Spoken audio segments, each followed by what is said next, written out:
So I look at it like if when you're at Walmart and when you're at Target, do you go up to those people with your two fingers pointed saying, "You're in my spot, you need to move"?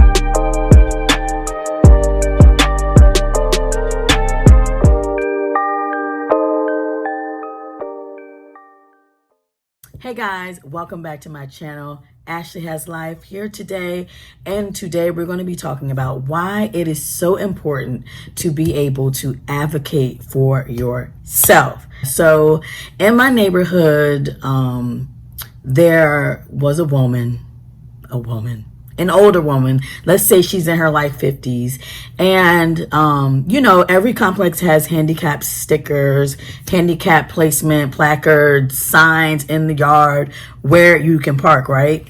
And so, as you very well may know, I also have one of those place cards to put in the windshield. I do not have the license plate. I was like, okay, OD, license plate is going a little bit too far for me, but no.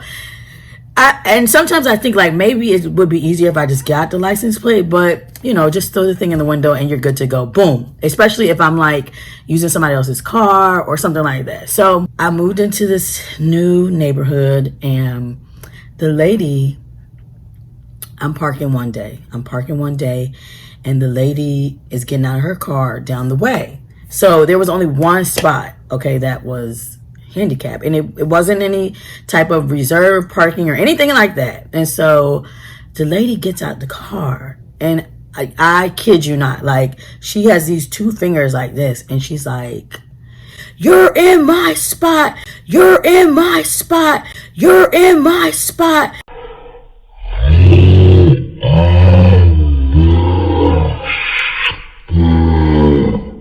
"You're in my spot. You're in my spot. You've been parking in my spot for some days." Da, da, da. And I'm just like, huh? I'm new to the neighborhood, and I'm like, I'm parking in your spot. I didn't know handicap spots were like spots. I didn't know like your name was on it or something like that. I'm very confused.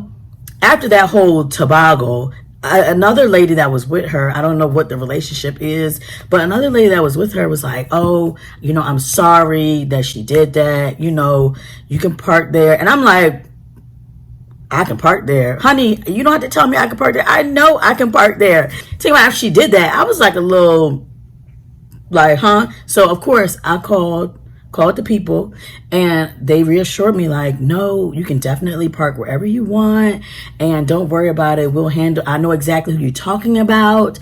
We'll handle the situation." Boom, boom, boom, boom. So I'm like, okay, bet, cool, we're good to go. Some weeks pass by, and the thing is, like, if I don't get the spot, I'm not upset, because the distance isn't really crazy to walk, but I had a hip replacement, and it's just like sometimes it's a little bit easier for me to be a little bit closer. Okay.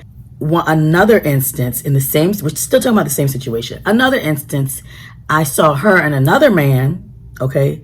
They're out there talking, and I could kind of see them, like when somebody's talking about you, when they look at you, they look, and then they look back, and they look, and they look back, and it's like they kind of want you to say something, but of course at that point I ignored them, got in my car, and took off. Boom. So the next time I'm about to go to the pool, and I don't know how this happens, but it seems like I always run into the same woman, the pointing woman, not the one who apologizes, the pointing woman. And she's like, "Are you going to be moving your car anytime soon?" And I was like, "Oh, wait, I got to go back. I went to the store to go pick up some furniture, okay, from IKEA. And when I went, I ended up parking the car and forgetting to put the handicap sticker up, okay? That was my fault. That was definitely my fault. Like, that's on me. But somehow the car got towed. Now let's look at these facts here. In my neighborhood, I've never never seen a tow truck. Okay, I've never seen a tow truck. Never seen a tow truck, right? And so in my head, I'm like, why would the car be towed? And especially where I live, it's in the cut. So you really have to be like looking, even if you were going to do that. So from jump, I knew that this lady called the people. She called the tow company. I know she did. So get over there and get the car. It's because of the handicap sticker. Okay. So when I come back, of course the handicap spot is wide open, right? Let me give you another story here. Same thing. I was about to leave to go somewhere. Well, I was waiting. It was the spots were all filled up and I was waiting. And I went to go. I saw them, the group of them, go to the car.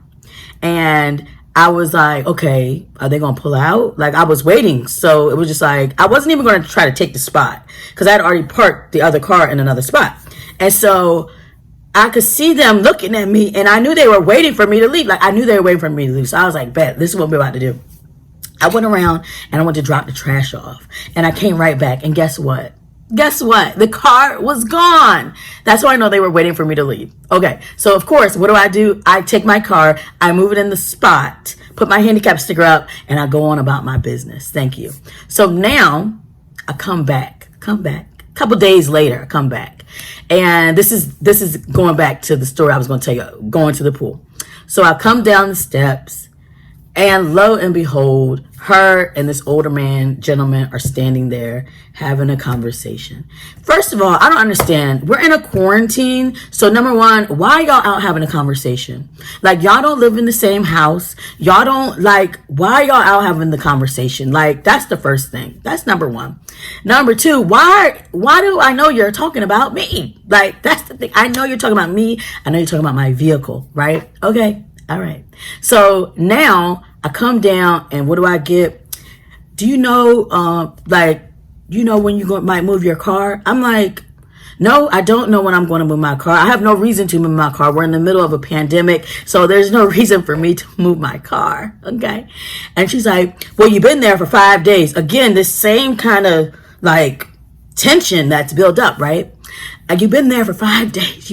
And I'm like, well, ma'am, I've checked with the office and they told me that I could park there as long as I wanted, for whatever. And so then this man decides to chime in. So the man is like, oh, nobody at the office said that. And I'm like, sir, no, you're not in this one. You're not in this one. So of course I'm ignoring the behavior, what you're taught, what I'm saying, how to do. And I'm just like, okay, I'm going to go check on that. Since I was heading that way anyway, I go to the office. I let them know, hey, by the way, the same person who's been attacking me about the parking space is at it again and telling me I can't, Long story short, they're like, you don't have to move. You have the handicap sticker. You can stay there as long as you want, like I thought. Now, see, this is the thing. I'm all about being fair and showing, support to others that have disabilities. I'm all about that. But they ended up putting in a second space. So by the time the whole pool incident happened, there was a second space. And so it's a first come, first serve deal. I look at it like when you go to Walmart, when you go to Target, and all the handicap spaces are taken. Ma'am, are you outside pointing at the people saying, you're in my space? No, you don't. You want to know why? Because it's a first come, first serve deal. Okay. What makes your handicap sticker better than mine? What makes it so that I need to move my car from out of the handicap spot so that you can park your car in the handicap spot? This is why I feel that being able to advocate for yourself is so important, because a lot of times people that are older or that, may have a little bit more education than you do or whatever, they may think that they can just say whatever they want to you and you're just going to oh, excuse me. Oh, please, you go. But really, like, that's not cool to me. Like, that is not cool. We have got to be able to speak up for ourselves and know the difference between right and wrong. You have to be able to stand in what it is that you believe in, okay? And that's as far as color, that's as far as disability. Like, y'all, like, for real, like, no, like, I will not move my car. You want to know why I won't move my car? Because I have the same exact handicap sticker as you do.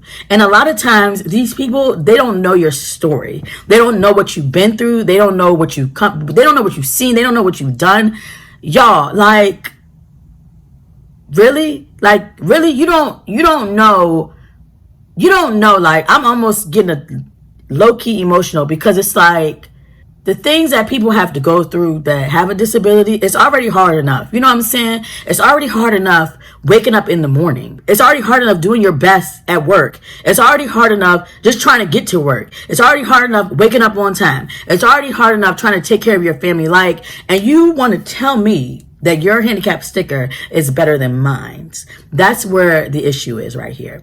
So no, I will not move my car. No, I will not appease you. I will not do it because you want. No, I will not do it. What I will do is tell you to read your laws and tell you to get a Department of Motor Vehicle manual so you can read the laws and the directions that can clearly tell you that I will not move my car.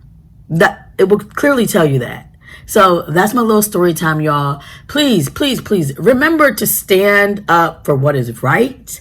Remember that just because you have a disability, that doesn't make you any less important or any less than anybody else. Like, period. Like, not at all. And you will not try to intimidate me or intimidate you by, pointing at you or using, yelling and all this nonsense. We're not, no. Do not let anybody try to intimidate you or call you names or say you can't do something just because you have a disability. It's not going down like that.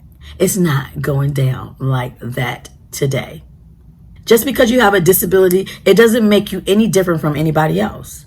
Yeah, I might have some physical impairments. I might have something that you can see, some things you can't see.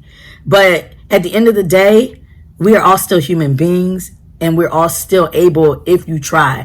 I always look for if you try. If you try, I can't do, if you try, that's it. Like, that's all I want to see. Even from my students, like, you might not know how to do something in particular, but if you try, you good with me. You're good with me, honey. If you try, honey, I got you the rest of the way, okay? So please remember to encourage your neighbor, talk to your neighbors from a distance, okay? But thank you guys for watching. I really appreciate you guys. Make sure that you like, comment, and subscribe. Let me know what you want to hear about next. Thank you so much for watching. Talk to you guys later. Bye.